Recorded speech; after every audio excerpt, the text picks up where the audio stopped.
Om Namo Bhagavate Vasudevaya. Om Namo Bhagavate Vasudevaya.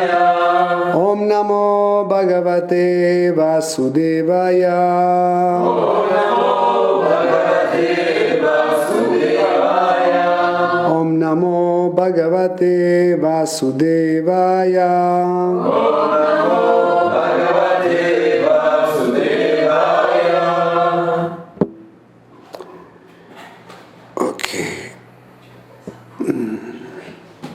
Je ne sais pas pourquoi. Oh, c'est bon.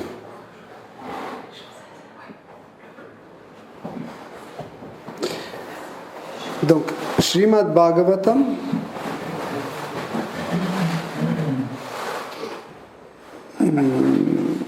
l'internet est trop lent aujourd'hui. Srimad Bhagavatam, 4e chant, 22e chapitre, à partir de verset 16. Donc,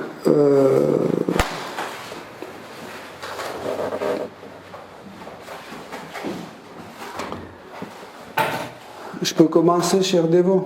Tout le monde est bien installé. Est-ce que le chauffage est mis sur 20... mettez sur 25, par exemple. Oui, sur 18.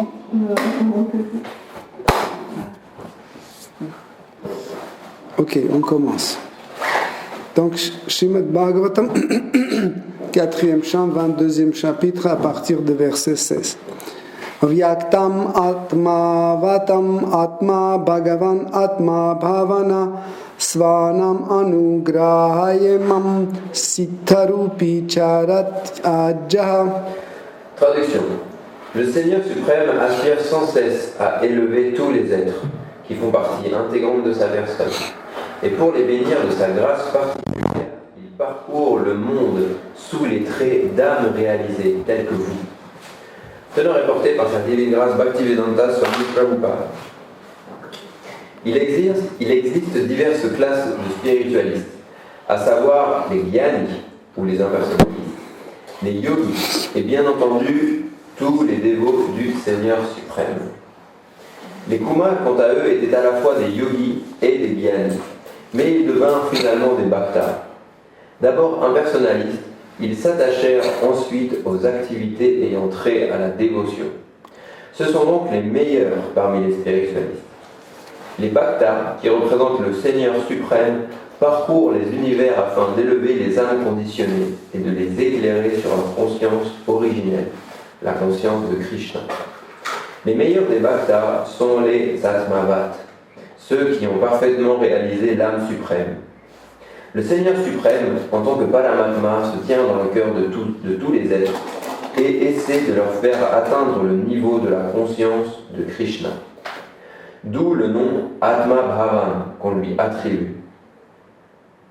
Le Seigneur cherche toujours à donner à l'âme distincte l'intelligence requise pour comprendre ce qui touche à sa personne.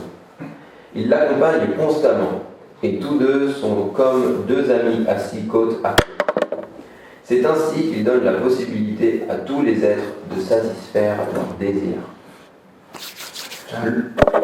Le mot Atmavatam revêt ici une importance particulière. Il existe 3 classes de bhakta, le Kanishta Adhikari, Madhyama Adhikari et l'Uttama Adhikari, c'est-à-dire le néophyte, le prédicateur et le Mahabhagavat, ou le Bhakta. On qualifie de très avancé le Bhakta qui a parfaitement saisi la conclusion des Védas et qui se consacre ainsi au service de dévotion. À vrai dire, non seulement il est lui-même convaincu, mais il sait également convaincre les autres en se fondant sur les témoignages védiques. Le Bhakta spirituellement développé voit aussi tous les êtres vivants comme des parties intégrantes du Seigneur suprême, sans discrimination. Le Madhyama Adhikari, le prédicateur, est également très versé dans la connaissance des Shastras et sait convaincre les autres. Toutefois, il établit une distinction entre ce qui est favorable ou défavorable à la conscience de Krishna. En d'autres termes, Le Madhyama Adhikari ne s'intéresse pas aux êtres démoniaques. Quant au néophyte, le Kanishta Adhikari, il n'a qu'une connaissance superficielle des Shastras, mais il fait preuve d'une foi totale envers le Seigneur suprême. Les Kumars, pour leur part, étaient des Mahabhagavats, puisque après avoir minutieusement étudié la vérité absolue, ils devinrent des Bhaktas. Autrement dit, ils avaient une connaissance parfaite de la conclusion des Védas. Le Seigneur affirme dans la Bhagavad Gita qu'il existe de nombreux Bhaktas, mais que celui qui connaît parfaitement la conclusion des Védas lui est très cher. Chacun cherche à s'élever jusqu'à ce qu'il croit être la plus haute perfection. Le karmi, par exemple, qui a une conception corporelle de l'existence, s'acharne à jouir au plus haut point des plaisirs des sens. Pour le Gyani, se fondre dans la radiance du Seigneur correspond à la plus haute perfection. Quant à celle du Bhakta, elle consiste à prêcher les gloires du Seigneur de par le monde. Ainsi, le Bhakta représente réellement le Seigneur, et à ce titre, c'est Narayan qui parcourt le monde en la personne de son dévot, puisque celui-ci le porte en son cœur et répand ses gloires. Le représentant de Narayan ne diffère pas du Seigneur. Toutefois, il doit se garder de conclure, comme les Mayavads, qu'il est devenu Narayan. En général, les Mayavadis accordent le titre de Narayan au sannyas, car selon eux, il suffirait d'adopter le sannyas pour devenir l'égal de Narayan, ou Narayan lui-même. La conclusion va être tout autre. Comme le déclare Vishwanath Chakravarti Thakur, Shakdali Vena Samasta Sastre, Tastata Bhavyata Eva Sadvi, Kintu Kavorya Kasya Vande Gulo Shri Charanaravinda. Selon la philosophie Vaishnava, le Bhakta vaut tout autant que Narayan, non pas en devenant lui-même Narayan, mais en devenant son serviteur le plus intime. Ces êtres prestigieux jouent le rôle de maître spirituel pour le bien de tous. De ce fait, il faut voir Narayan en la personne du maître spirituel qui répand ses gloires, et honorer celui-ci au même titre que le Seigneur. Merci. Donc, je trouve que c'est un super verset, un super commentaire de Srila Prabhupada.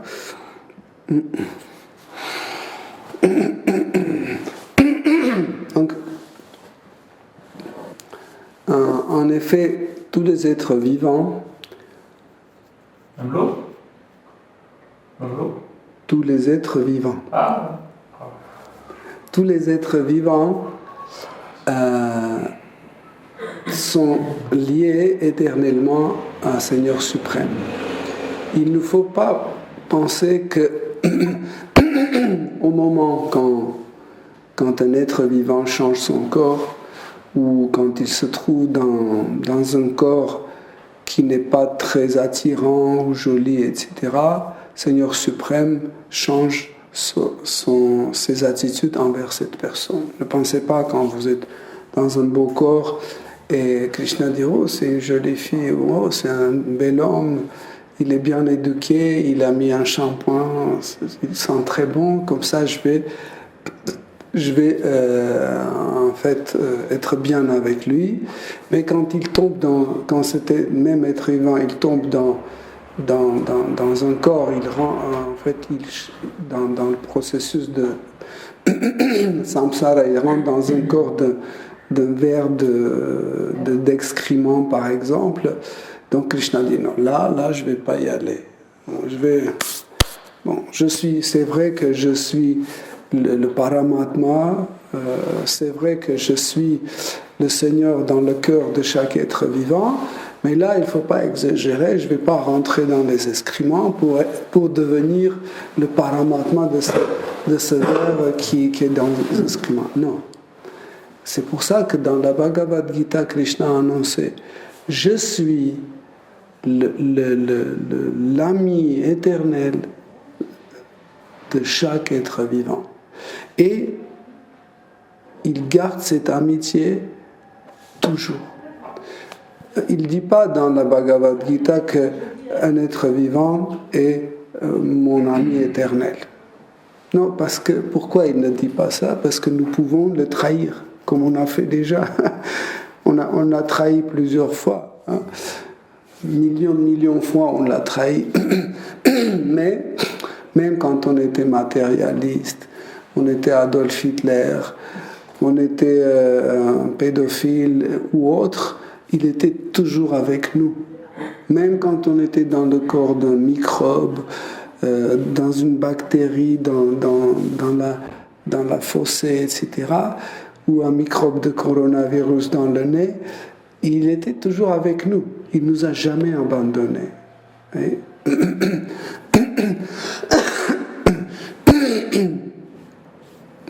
en fait, il ne le fait pas parce qu'il a quelque chose à obtenir de nous. Il n'a pas d'intérêt. Il ne dit pas, voilà, je vais faire l'amitié avec ce jiva, comme ça, elle va me donner quelque chose. Non, il est autosatisfait, il est possesseur de tout.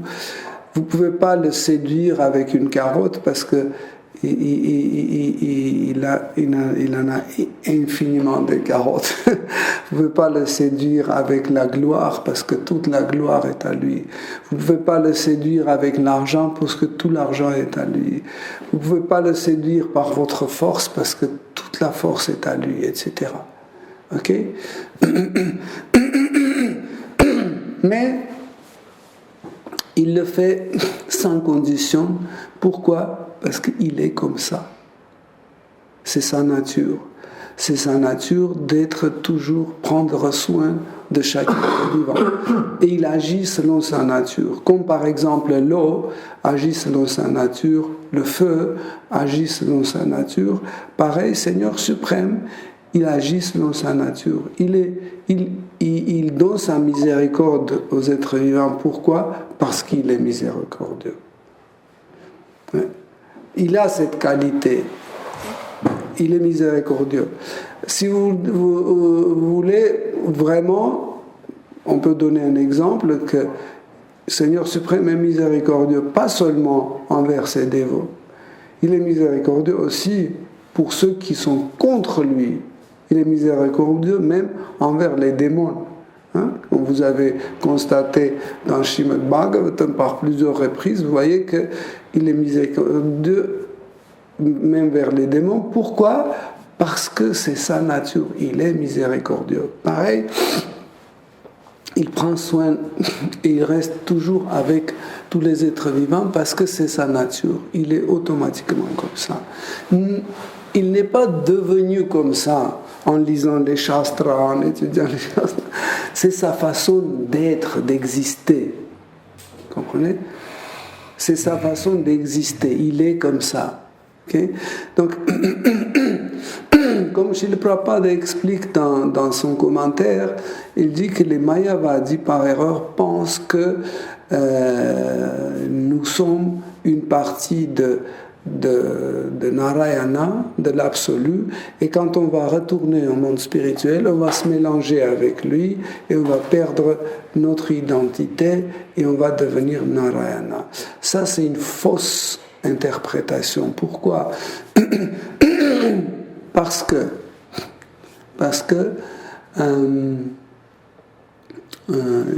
nous, ça veut dire les êtres vivants, nous sommes l'énergie de la source. Nous ne sommes pas la source.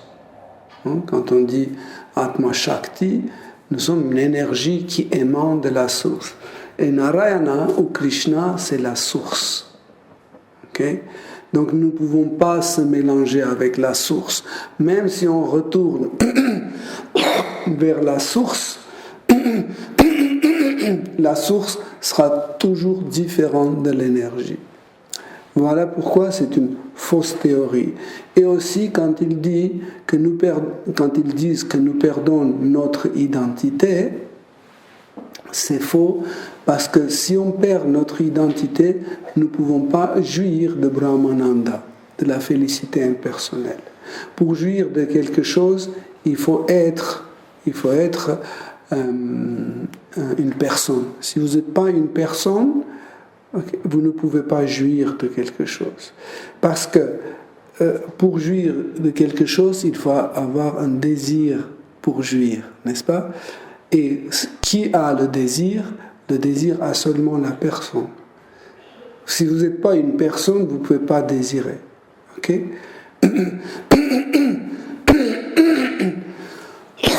Et ce qui est intéressant, aussi, il faut comprendre que si l'absolu, c'est une entité, donc il n'est pas possible que quelque chose s'échappe de lui et tombe sous l'influence de Maya. Okay? Parce que il est Advaita. L'absolu est Advaita, il est non divisible. Okay? Nous, en fait, nous sommes des parties indivisibles de Krishna. Okay? C'est pas comme ça. Certains pensent qu'on prend Krishna, on le divise en morceaux, et chaque morceau de Krishna, c'est une âme. Non. En fait, nous sommes l'énergie de Krishna, ce qu'on appelle l'énergie marginale, ou Tatastha Shakti. Nous sommes l'énergie marginale. Donc, cette qualité qui a l'énergie marginale vient de Krishna. Ça veut dire la source contient l'énergie marginale. En fait, c'est important. Je sais que c'est un peu compliqué d'écouter ce genre de choses vendredi soir, après le travail, mais c'est hyper important. Regardez.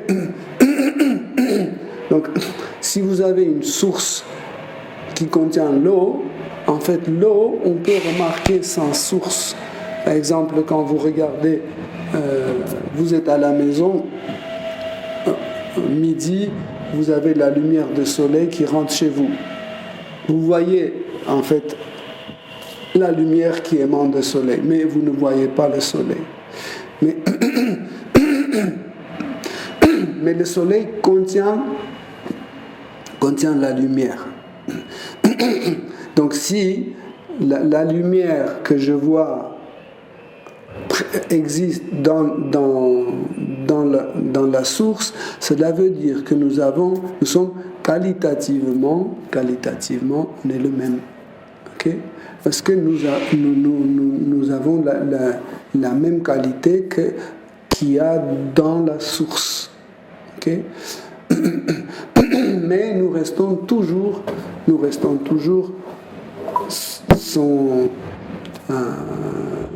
les particules inséparables du Seigneur. Qu'est-ce que ça veut dire inséparable?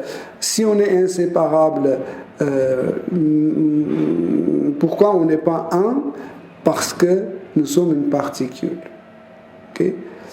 Donc on a toujours cet état de particule. Les quatre Kumars,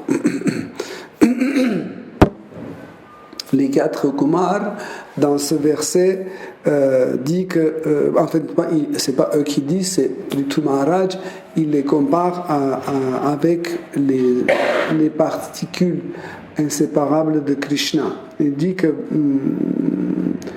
en fait, Seigneur suprême vous accompagne partout. Ça veut dire qu'il est avec vous.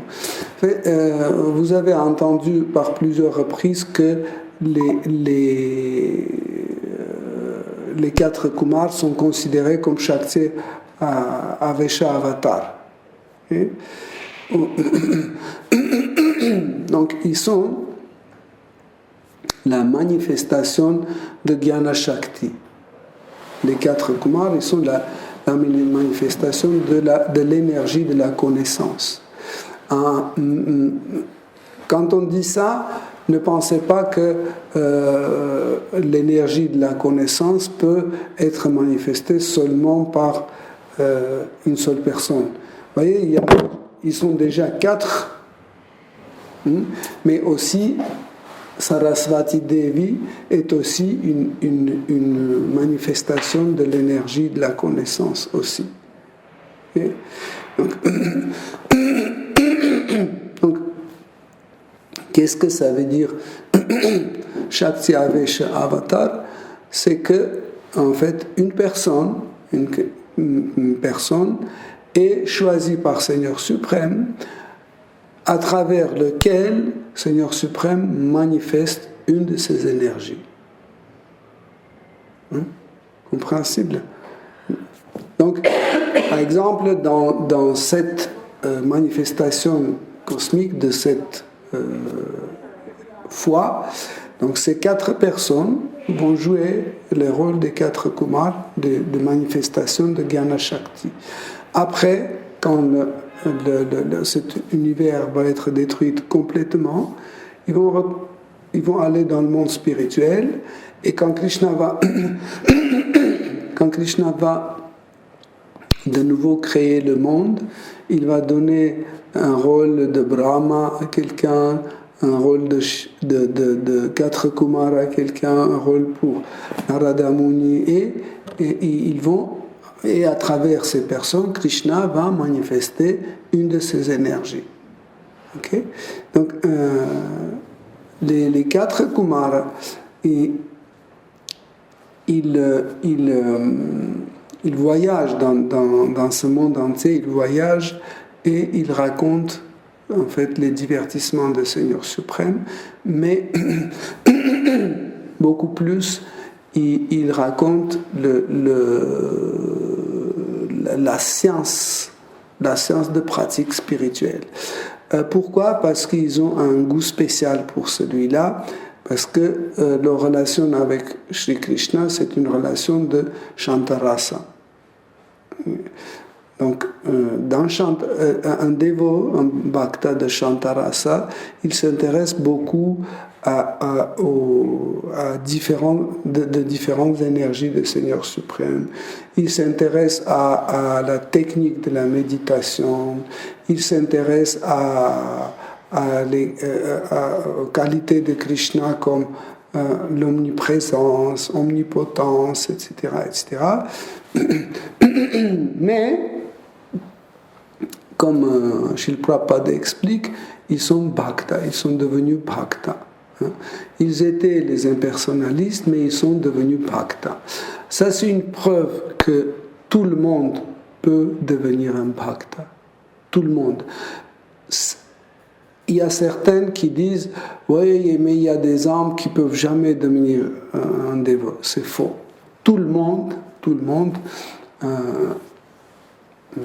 dans le futur, dans le présent, peut devenir un bhakta. Pourquoi? Parce que c'est la nature d'un être vivant, c'est ses capacités. Comme n'importe quel bois peut brûler, il y a des bois qui sont facilement inflammables, il y a des bois qui sont très durs pour brûler, il y a des bois qui sont très très durs à brûler, mais toutes sortes de bois on peut brûler. Okay? Parce que c'est dans leur nature. Pareil, chaque être vivant peut devenir un bhakta un jour ou l'autre. Même si actuellement cette personne est un démon, okay, il peut devenir un bhakta. Donc ça ne lui empêche pas de venir. Même si c'est quelqu'un qui est non-croyant, qui est matérialiste, athée, etc., il peut devenir un bhakta. Tout le monde peut devenir un bhakta.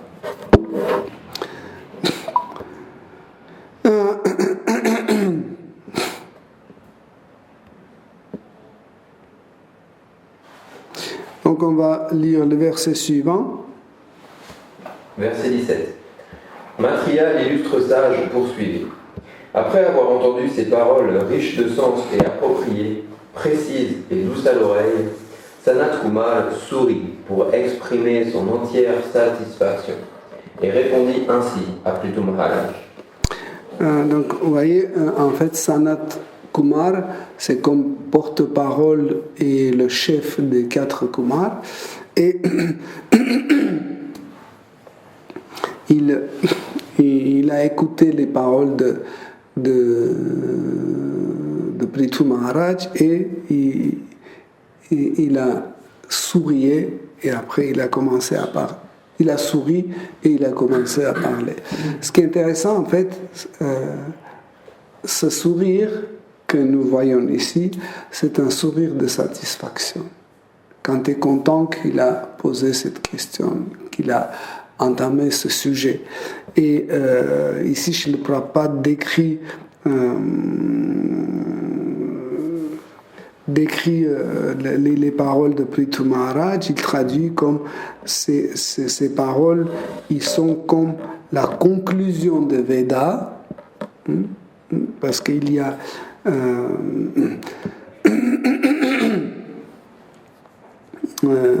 il y a le mot Suktam que Srila Prabhupada traduit comme la conclusion de Veda. En fait, la conclusion de Veda, c'est un niveau très très haut. Donc, il traduit qu'en fait, les paroles de Prithu Maharaj contenaient la conclusion des Vedas. Ainsi que le mot mitam, qui veut dire laconique, sans les mots inutiles, très. C'est le mot mitam. Regarde, comment c'est en français? Mitam. Concis. Concis? Oui. Ça veut dire court et précis. Voilà, court et précis, sans concis. Voilà, on dit que ces paroles étaient concis, ça veut dire sans les paroles inutiles, sans blabla, etc. Comme... Mais en français, je ne sais pas si on dit ça ou pas. Je ne connais pas. En fait, je sais que laconique contient une racine latin. C'est un synonyme de concis. Oui. Oui, ça veut dire sans blabla, sans les mots inutiles.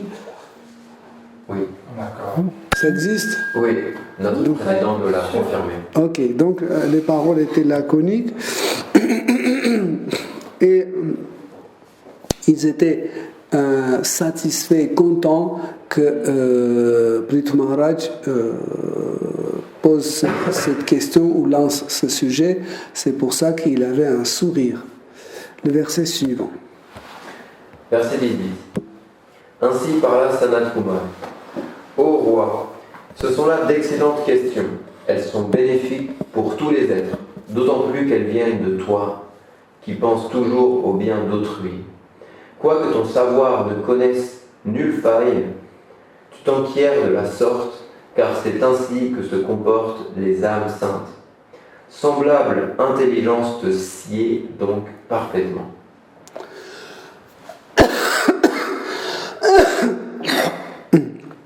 Donc,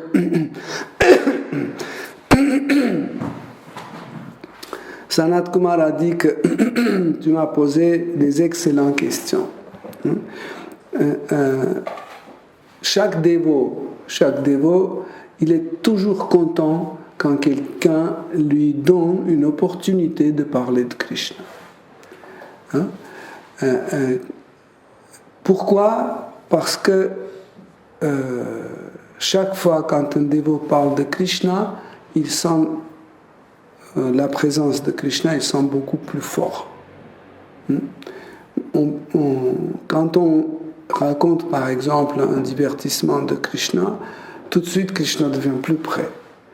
Surtout quand on entend les divertissements de Krishna de la bouche d'une personne réalisée, Krishna devient encore plus près, encore plus présent.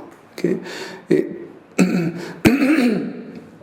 les 4 Kumars, ils méditent toujours sur Krishna, mais quand ils ont senti que Prithu Maharaj a donné la possibilité de entamer un discours sur Krishna, il a donné cette possibilité, ils étaient très très contents. Et ce qui est intéressant, regardez, il dit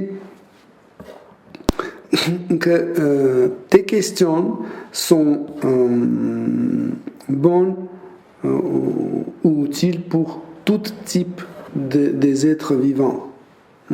Ça ne veut pas dire que c'est utile seulement pour nous, pour les Vaishnavas, mais c'est utile pour tout le monde. même, en fait, ces questions doivent être traitées par les matérialistes. Les matérialistes doivent écouter, réfléchir et analyser ces questions. Si vous vous souvenez, une des questions que Prithu Maharaj a posées, il a dit, est-ce que quelqu'un qui vit dans ce monde en gratifiant ses sens, est-ce qu'il peut rapidement atteindre le bonheur dans ce monde matériel? Est-ce qu'il existe une méthode comme ça? Donc, cette question vraiment concerne tout le monde, même les dévots, non-dévots aussi. Même les dévots néophytes surtout, ils pensent qu'il suffit que Krishna leur donne un peu d'argent, il donne, je sais pas, une maison, une voiture, une femme et quelques enfants, et un peu d'argent, c'est fini.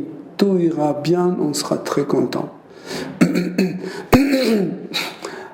J'ai dit, même les dévots néophytes, ils pensent comme ça. Et les karmis sont convaincus que, en fait, le bonheur dépend de telle chose. Et ils pensent que dès qu'ils vont avoir ça, tout ira bien. Souvent, avec Rasa et là, on se souvient, quand on est venu en France, même avant de venir, la première chose qu'on voulait, c'est qu'on obtient un visa. On dit, il suffit d'avoir le visa, c'est tout, on sera très heureux.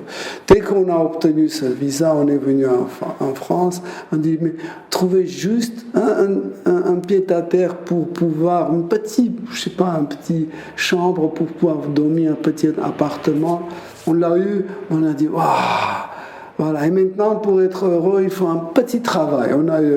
Et maintenant, pour avoir un petit travail, il faut ça. Et encore. Et chaque fois, tu seras jamais satisfait parce qu'il y aura toujours quelque chose qui va manquer. Toujours. Et il y aura toujours quelque chose qui va déranger. Pourquoi? Parce que c'est le monde matériel. Le monde matériel, par sa nature, est comme ça. Il contient l'illusion. Et celui qui rentre en fait en contact avec cette illusion, il est toujours illusionné. Déjà, regardez, en fait, qu'est-ce que c'est ce corps? C'est une partie de cette énergie matérielle. Et nous pensons que nous agissons d'une façon indépendante, etc. On est toujours dans la même matière, on fait partie de la même matière, etc. Voyez? Donc on pense qu'on est indépendant de la lune, de l'air, de l'eau, etc. On n'est pas indépendant. On est collé à cette énergie. On n'était jamais séparés de cette énergie. Nous sommes séparés juste par notre conscience. Pourquoi? Parce que nous pensons que nous sommes ce corps. Et Krishna dit, ok, je t'assure ça, voilà, tu peux rentrer dans cette illusion que ça c'est toi, et au moment, quand je vais éteindre le lien avec ce corps-là, tu ne peux plus être dans cette illusion, tu vas être dans une autre illusion. Et au moment de mourir, qu'est-ce qu'il fait Krishna? Il éteint en fait le lien à travers la conscience entre l'être vivant, l'âme et ce corps, et il ne peut plus rien faire avec ce corps. Il ne peut plus retourner de nouveau dans ce corps, et ce corps devient la terre, l'eau, feu, etc. Et il se mélange avec la nature. Et tout de suite, il se mélange avec la nature. Pourquoi? Parce que l'âme a retiré sa conscience, et en fait, ce lien conscient avec ce corps a disparu. Ok? Et là, on va voir comment, en fait, Sanat Kumar explique, en fait, comment l'être vivant doit penser pour sortir de cette illusion. Sanat Kumar dit à Prithu Maharaj que ça ne m'étonne pas que tu poses ce genre de questions. Pourquoi? Parce que tu es quelqu'un qui pense toujours au bien des autres. En effet, chaque dévot, il est toujours soucieux du bien des autres. Et quand il y a la possibilité de poser des questions où les autres peuvent entendre les réponses, il fait toujours ça. Par exemple, Arjuna, il a posé tellement de questions pour nous. Il a profité de fait que Krishna est à côté, qui sont tous les deux. Et même si le moment n'était pas extraordinaire, la guerre devait commencer vraiment dans quelques minutes, et il dit, bon voilà, écoute, c'est comme ça, comme ça, comme ça. Et pourtant, Arjuna connaissait les réponses à toutes les questions. Mais pourquoi il a posé pour nous? Pourquoi? Parce que si il y a 5000 ans, avant la bataille de Kurukshetra, Arjuna ne posait pas ces questions, nous, aujourd'hui, on aurait ces questions sans réponse. Vous voyez, c'est pour ça qu'on dit que le dévot est très miséricordieux. Tu vois? Il connaissait tout, mais pour nous, en pensant au futur dévot, il disait, je vais poser ces questions pour que les dévots de yoga lyrique, ils lisent la Bhagavad Gita avec les réponses. C'est comme ça. Et ils disent que d'une façon indirecte, ils disent que nous savons que tu connais tout. Tu connais très bien les réponses à tes questions. En effet, si vous voulez, Prithu Maharaj connaissait les réponses à ces questions beaucoup mieux que les 4 Kumars. Pourquoi? Parce qu'il était la manifestation de Dieu, la personne suprême. Okay? Il connaissait beaucoup mieux, mais parce que sa position était une position de roi, et la position de 4 Kumars, c'était la position des sages. Donc, et dans la société, le sage est plus important que roi. Et c'est les rois qui doivent écouter les sages. Okay? Et il n'a pas dit non, attends, je sais bien, mais c'est moi qui ai de la personne suprême, vous êtes les divins, allez-y, j'ai déjà tout raconté. Et pourtant, il a fait son discours Prithu Maharaj, okay? Mais ce n'était pas suffisant. Maintenant, il fallait que le peuple entende, pas exactement la même chose, mais entend aussi les paroles des sages qui sont très prestigieux dans les oreilles de peuple. En général, les dévots acceptent certaines positions dans la société ou dans la gradation spirituelle, de pratique spirituelle, juste pour la prédication. Juste pour ça et pas pour rien d'autre. Si quelqu'un accepte une position pour un autre but que la prédication, il commet une grande offense envers Shri Krishna et envers les Vaishnavas. Par exemple, nous devons occuper la position de maître spirituel ou de sannyas ou de président de temple ou de, je ne sais pas, ici ou autre, seulement pour pouvoir prêcher parce que les gens souvent ils sont très conditionnés. Par exemple, si quelqu'un arrive avec des vêtements simples et il veut donner la conférence, le public dit c'est qui ça? Est-ce que tu as fait la Sorbonne? Qu'est-ce que tu as fait? Quelle étude tu as fait? Etc. Mais quand la porte s'ouvre et il y a un sannyasi habillé en safran avec son danda et derrière il y a 4 disciples aussi habillés, tilak, machin, personne ne pose des questions. Ils arrivent, ça c'est une personne spirituelle. Comment vous savez? Parce qu'il a le truc, tout de suite ça fait confiance. Okay? Donc ça en fait, des Vaishnavas utilisent pour la prédication. Hein. Mais quand celui qui est dans l'habit de sannyas pense, bah, c'est normal, je suis un sannyas, pour lui c'est fini. Il ne va jamais pouvoir en fait transmettre le message de Krishna.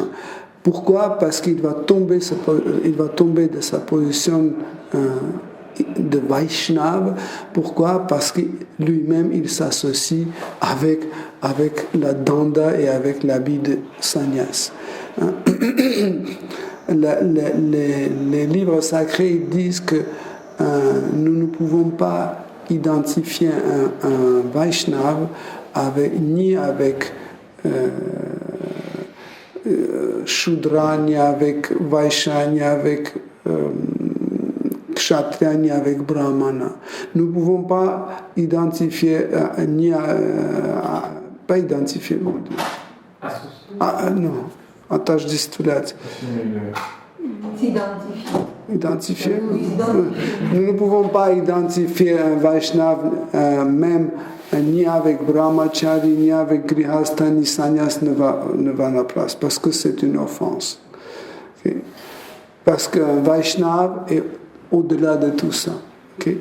Mais quand quelqu'un pense qu'il est un Sannyas, quand quelqu'un pense qu'il est Brahmachari ou autre, hein, il commet offense lui-même. Déjà. Nous pouvons dire, ok, là, maintenant, je passe une phase de brahmachari, ok, c'est normal, je dois apprendre, je dois faire ça, mais c'est pas ça le bhakti, c'est pas ça d'être bhakta. Okay, c'est bhakta, c'est autre chose. Mais je sais que cette pratique va m'aider à obtenir l'amour pour Shri Krishna. Okay, mais nous ne devons pas s'identifier même avec ça. Okay. Donc,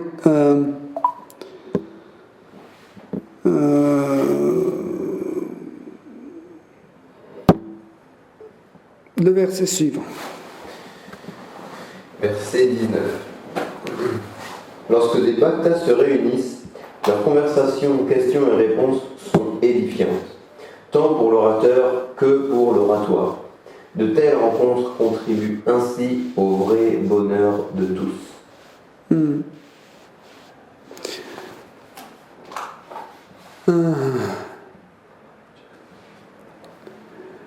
Krishna Kathamrita est très très puissant. Le nectar de divertissement de Shri Krishna, de discours autour du divertissement de Krishna est très puissant. Comme par exemple, il y a des substances très puissantes, des acides par exemple. Quand ça tombe quelque part, tout de suite, ça fait un trou dedans. Il y a des substances puissantes. Donc, et le nectar de discours sur le divertissement de Krishna est tellement puissant qu'il est capable d'adoucir le cœur. Quand le dévot est dans son étape de sadhana bhakti, quand il suit le pratique de service dévotionnel, son cœur est dur. Son cœur est dur. Pourquoi? Parce que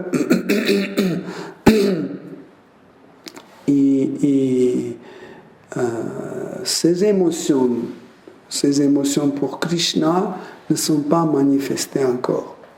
Okay? Donc il a un motif personnel, et en fait ce motif personnel, on peut dire avec un autre mot, on peut dire l'égoïsme durcit le cœur. Vous n'avez pas remarqué que l'égoïsme durcit le cœur? Hein? Par exemple, tu dis on va partager ce truc-là, est-ce que tu veux aider à moi, etc., etc. Et il dit non, je m'en fiche, etc. On dit, qu'est-ce qu'il est? Son cœur est dur. Pourquoi? C'est l'égoïsme. En fait, Sadhaka, au départ, il a le cœur très dur. à cause de l'égoïsme. Okay?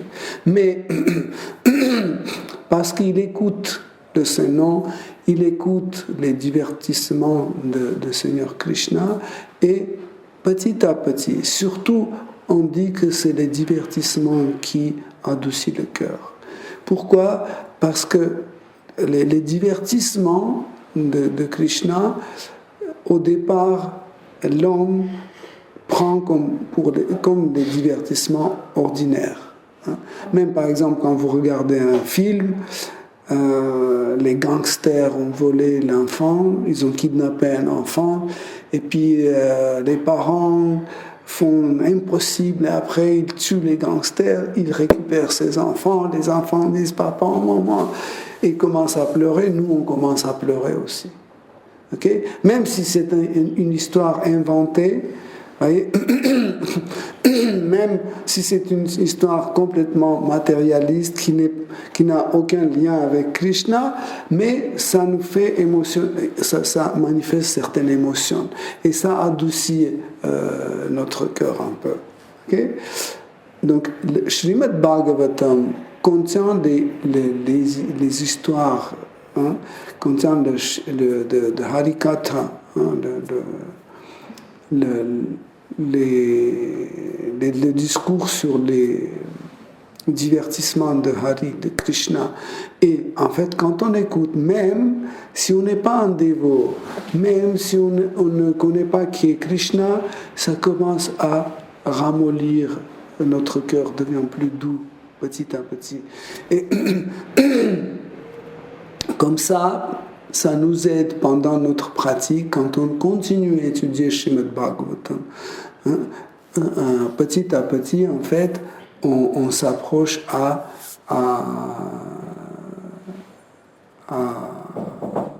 Bhava Bhakti. Bonsoir.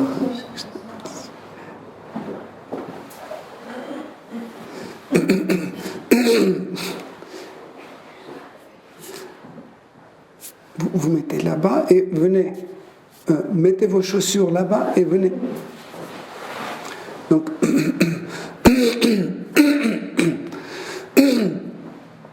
bien sûr, la philosophie, par exemple, la philosophie est très importante pour comprendre certaines choses, comme qu'est-ce que c'est l'énergie, quelle est la différence entre la source et l'énergie, etc., etc. Tout cela est très important. Il y a des choses aussi qui sont vraiment en direct, touchent la compréhension de ce qui est ce qui est spirituel, ce qui est matériel, okay? Et aussi des choses qui sont liées à notre identité que nous devons comprendre, comme par exemple que nous ne sommes pas ce corps, okay? C'est quelque chose avec laquelle la Bhagavad Gita démarre. Non? C'est la première chose que Krishna enseigne dans la Bhagavad Gita, c'est quoi? C'est que nous ne sommes pas ce corps. Okay? Mais ce qui est intéressant aussi, Hare Krishna. Par la suite,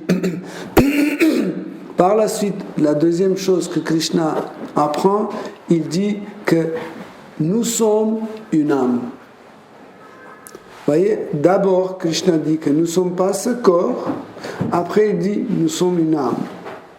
En fait, cette connaissance, la deuxième connaissance que Krishna annonce dans la Bhagavad Gita est plus importante pour nous que le premier. Nous ne sommes pas ce corps, c'est important, mais savoir que nous sommes une âme, c'est encore plus important. Okay? Par la suite, Krishna explique que nous sommes une petite particule de Krishna. Donc, cette connaissance est encore plus importante. Okay? Donc, comme ça, Krishna, durant toute la Bhagavad Gita, nous donne différentes compréhensions entre ce qui est l'âme, ce qui est corps, ce qui est la matière, ce qui est l'esprit, etc. Mais en effet, si nous connaissons tout cela, ce n'est pas suffisant. Pourquoi ce n'est pas suffisant? Parce qu'on peut devenir un Atmarama. Vous savez, Atmarama veut dire quelqu'un qui est autosatisfait. Ça veut dire il prend la félicité en lui-même, il n'a besoin de rien de l'extérieur. Mais pour avoir Krishna Prema, pour avoir l'amour pour Krishna, cela n'est pas suffisant. Pourquoi? Parce que l'amour, comme nous avons analysé l'autre jour, l'amour est possible entre deux personnes. Il y en a une qui prend la position d'objet d'amour et l'autre prend la position de celui qui aime. Et en même temps, à l'inverse, celui qui est l'objet d'amour, quand il aime celui qu'il aime, donc l'autre devient l'objet d'amour. Donc tous les deux, en même temps, ils sont l'objet d'amour et tous les deux sont celui qui aime. Okay? Et l'amour est possible seulement quand on connaît notre objet d'amour. Nous ne pouvons pas avoir une attraction envers quelque chose qu'on ne connaît pas. Par exemple, si je veux dire, est-ce que vous aimez cheat? Cheat. Voilà. Ouais. Tant que vous ne savez pas qu'est-ce que c'est, vous pouvez pas. Tant que vous ne savez pas qu'est-ce que c'est, vous ne pouvez pas aimer ou ne pas aimer. Mais quand je vous traduis, je dis cheat, c'est des fruits secs. En arménien, c'est des fruits secs. Ah oui, j'aime. Oh non, je n'aime pas. Ça veut dire, tant que vous ne connaissez pas l'objet, vous ne pouvez pas savoir qu'est-ce que c'est. Ou par exemple, si je vous dis, est-ce que vous aimez Alani, vous devez savoir qu'est-ce que c'est. Même si je vous explique qu'est-ce que c'est, en fait, c'est une pêche séchée. À l'intérieur, c'est vide et rempli, bourré par les noix mélangées avec du sucre. Donc, tant que vous ne connaissez pas, vous ne pouvez pas dire vous aimez ou vous n'aimez pas. Donc, souvent on parle de l'amour pour Dieu. Comment on peut aimer Dieu si on ne le connaît pas? Pour aimer Dieu, il faut le connaître. Comment connaître? Donc en fait, le début de connaissance, c'est ce qui est expliqué dans la Bhagavad Gita. En général, dans la Bhagavad Gita, Krishna explique en fait sa position constitutionnelle, en fait, qui il est dans ce monde, quel est son lien avec des êtres vivants, etc., comment il maintient cet univers, etc., etc. Ça ne peut pas vraiment devenir une cause pour laquelle on peut l'aimer. Vous comprenez?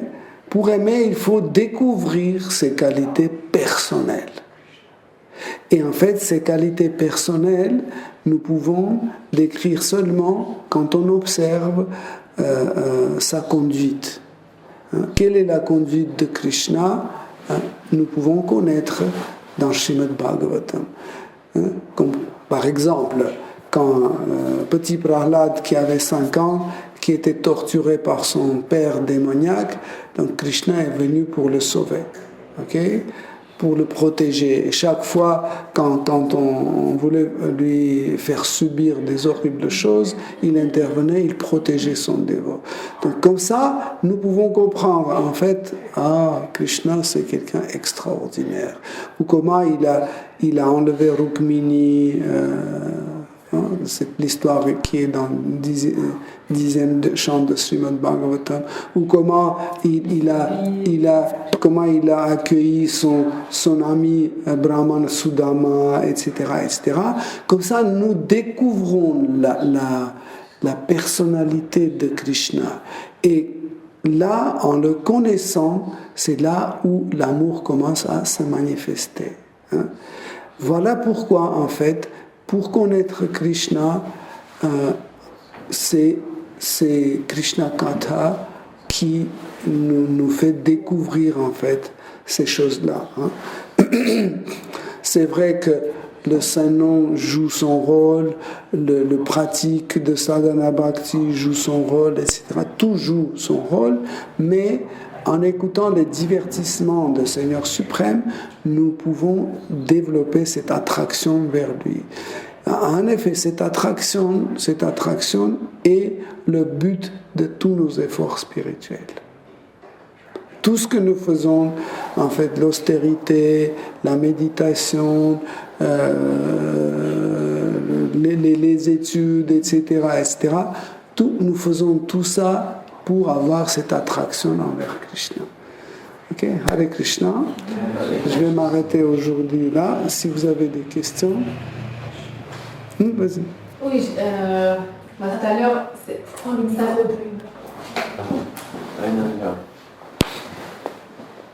en fait, la question, ça peut paraître un peu stupide, mais vous avez dit que Krishna aime aussi.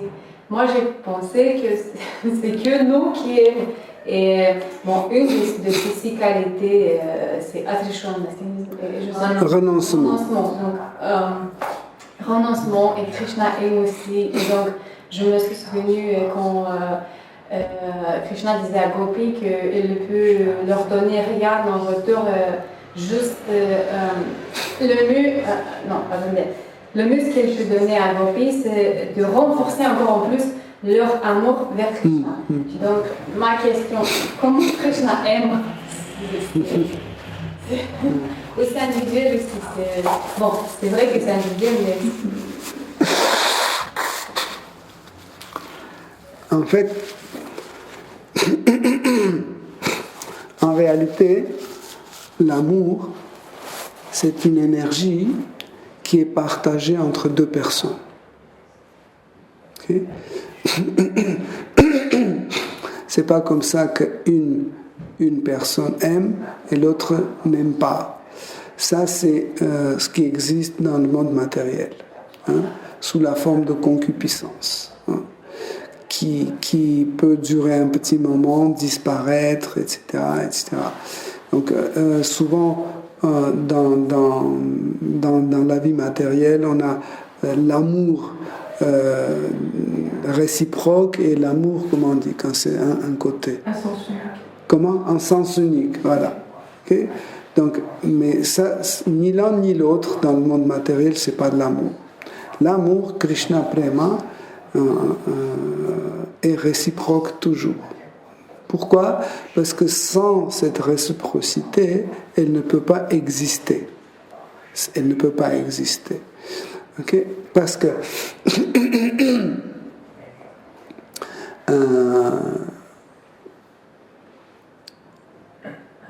Krishna répond aux sentiments de son dévot.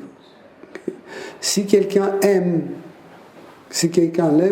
donc il répond à ses sentiments précis avec des sentiments précis.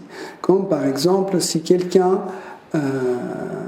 l'aime comme son enfant, donc il répond avec les sentiments d'un enfant.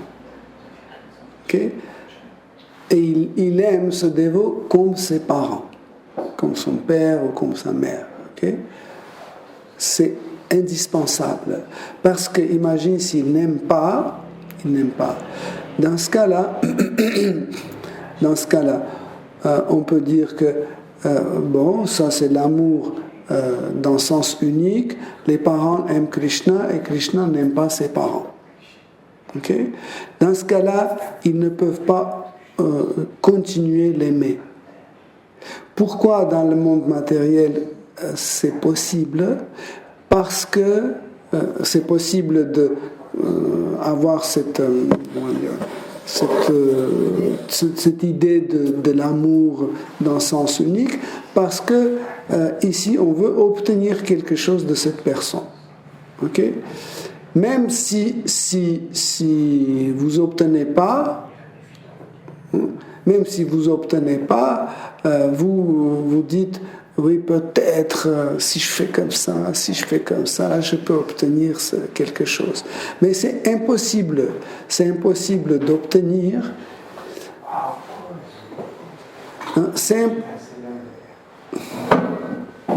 C'est impossible d'obtenir l'amour de quelqu'un qui n'a pas d'amour. Vous comprenez? Si vous aimez quelqu'un, ok, pour qu'il soit aimé, il doit avoir l'amour en lui. Comme je ne peux pas obtenir des pommes d'un pommier qui n'a pas de pommes. Ok? Mais parce que le monde matériel est illusoire, nous pensons que si je continue l'aimer encore plus fort, si je lui offre une flûte ou je ne sais pas, des chapatis ou autre chose, comme ça il va dire oh, d'accord, maintenant, non, si tu m'offres une voiture, là c'est ok, je t'aime. Ok? Mais l'amour, par sa nature, l'amour, c'est quelque chose inconditionnel. On ne peut pas mettre les conditions dans l'amour. Okay? Par exemple, les gopis, les jeunes bergères aiment Krishna. C'est pas comme ça, bon, si Krishna ne veut pas, je vais trouver quelqu'un d'autre. Il n'y a pas d'alternative dans l'amour, vous comprenez? C'est Krishna, c'est tout. Ou c'est Krishna ou c'est personne, vous comprenez? Parce que j'aime parce qu'il est Krishna. Si ce n'est pas Krishna, l'amour ne peut pas exister. Parce que Prema, c'est une particularité ou copyright de Krishna. Vous comprenez? C'est seulement Krishna qui peut nous donner Prema. Nous ne pouvons pas obtenir Prema de quelqu'un d'autre. Ok? Donc s'il nous donne Prema, il nous aime. C'est bien le Ok? Oui, avec Krishna. Et aussi, une petite question, c'est vous avez dit de prêcher. Donc, nous, avec Georges, on essaie de prêcher un peu à notre famille. Ils sont matérialistes.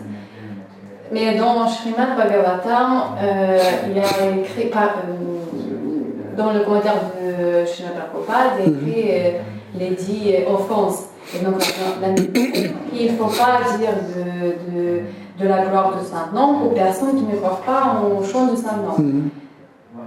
Ma question, c'est qu'est-ce que je dois faire? Je veux. Bon, je veux pas que ça soit une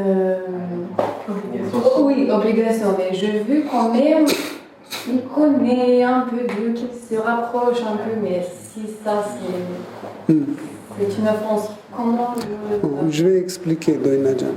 En fait, la prédication peut être réussie seulement dans la condition où celui à qui on parle veut nous écouter. Ok?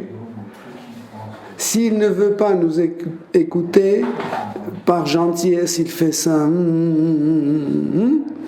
Donc, la prédication ne va jamais aboutir. Okay?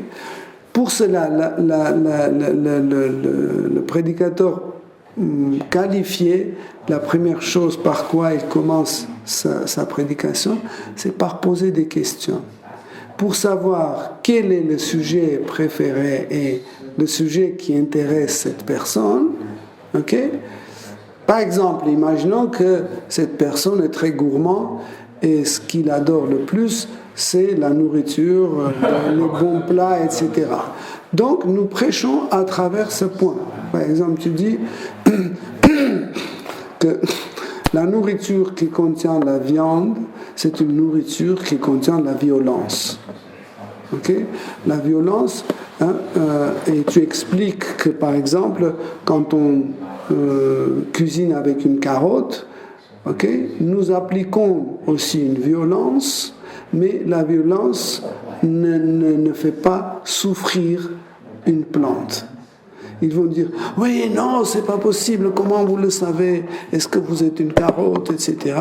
Oui, en fait, quand quelqu'un subit une violence, qu'il sent en fait la souffrance, cette souffrance se manifeste d'une façon ou l'autre. Par exemple, quand vous tuez une grenouille, elle commence à faire des... Elle se défend, etc. Pourquoi ? Parce que en fait, elle souffre. Les plantes, les légumes, les fruits, en fait, ils n'ont pas le même système nerveux, la même conscience aussi ouverte pour comprendre ce qui se passe avec eux. Vous savez, même, par exemple, quand vous coupez une feuille d'un arbre, vous arrachez une feuille d'arbre, le temps qu'elle est au courant qu'elle a perdu, cette plante a compris qu'il y a une feuille qui est partie, ça prend, je ne sais pas, peut-être quelques minutes, plusieurs minutes, où elle réalise que cette feuille est partie. Quand vous coupez une carotte en deux, la carotte ne réalise pas qu'elle est coupée tout de suite. Il faut un peu de temps pour qu'elle sente son corps raccourci.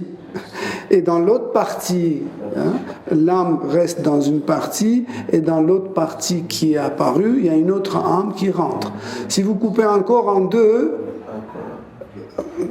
ça reste dans une partie et dans la nouvelle partie une autre âme.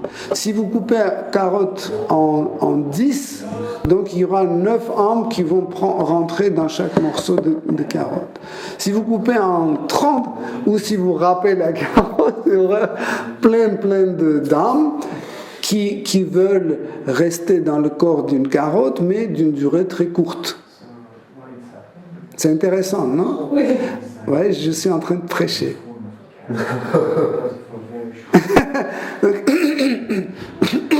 La personne qui va vous écouter, elle sera prêchée par ça. Pourquoi ? Parce que c'est son sujet préféré. Vous expliquez ça et vous dites que, en fait, c'est pas étonnant parce que dans le monde spirituel, nous pouvons cuisiner aussi. Mais là-bas, les êtres vivants, carottes, pommes de terre, etc., ils aiment bien participer à ce processus. C'est eux-mêmes qui s'engagent, qui se manifestent en disant « Moi, je veux bien être dans le sabji. Est-ce que tu me prends, s'il te plaît ?» Donc, nous, en fait, nous prêchons à travers le sujet qui leur intéresse. OK ? Et après, vous dites que la nourriture peut être après manger si vous offrez, etc., etc. Même si c'est étrange pour eux, mais quand même vous avez touché un sujet sensible. Ou par exemple, si quelqu'un, je ne sais pas, un physicien qui aime la science physique, etc., vous dit oui, bien sûr, c'est très intéressant la science physique, mais Srimad Bhagavatam explique quelque chose qui est au-delà de l'expérience des scientifiques. Oh, c'est quoi ? Ok, au-delà. Mais pour cela, il faut avoir plus de qualifications pour prêcher. Okay? Nous ne pouvons pas prêcher à tout le monde parce que nous ne sommes pas Krishna. Okay? Il y a une certaine catégorie à qui on ne peut pas prêcher parce que ou leur humeur, ou leur fonctionnement, leur raisonnement, leur logique est un peu compliqué pour nous. Okay? C'est pour ça que nous ne pouvons pas être gourous de tout le monde. Hein? C'est pour ça qu'il y a plusieurs gourous et il y a plusieurs disciples. Parce que tout le monde ne peut pas comprendre notre raisonnement, etc. Mais en fait, en revenant à ta question, tout en premier, il faut savoir les points sensibles, les points qui sont les plus intéressants. C'est pour ça qu'il faudra commencer la prédication par poser des questions. Parce que la question, c'était un petit peu, est-ce que c'est une offense? Oui, j'ai compris. Et ce qui concerne donner le Saint-Nom ou expliquer la gloire de Saint-Nom, vous n'avez pas besoin de ça. Vous n'avez pas besoin. Pourquoi vous n'avez pas besoin? Parce que c'est rare que quelqu'un vienne et dise, s'il te plaît, je suis très attaché au Saint-Nom, est-ce que tu peux m'expliquer? Ce n'est pas un sujet qui leur intéresse. Ok, donc on n'a pas besoin de commencer par ça, mais nous pouvons commencer par les sujets très très simples, en voyant ce qui intéresse à la personne. Par exemple, nous commençons par expliquer quelqu'un qui est un peu ésotérique, etc. Vous expliquez, il y a des énergies, diverses énergies, etc., que ces énergies peuvent nous faire voler dans l'air, ces énergies peuvent nous atteindre le monde spirituel. Le monde spirituel est au-delà du monde matériel. Là-bas, il y a plusieurs endroits où il y a plusieurs formes de l'absolu qui est présent. Et selon notre relation avec lui, on peut aller dans tel, après la mort, on peut aller là ou là. Donc, il faut vraiment marcher avec la nature de cette personne à qui on prêche.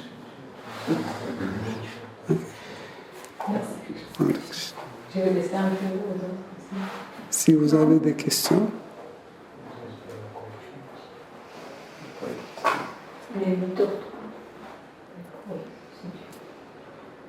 Ok. Si vous n'avez pas de questions, Hare Krishna, Shri Srimad Bhagavatam ki jai, Shri Prabhupada ki jai. Toute gloire aux assemblées. Hare Krishna.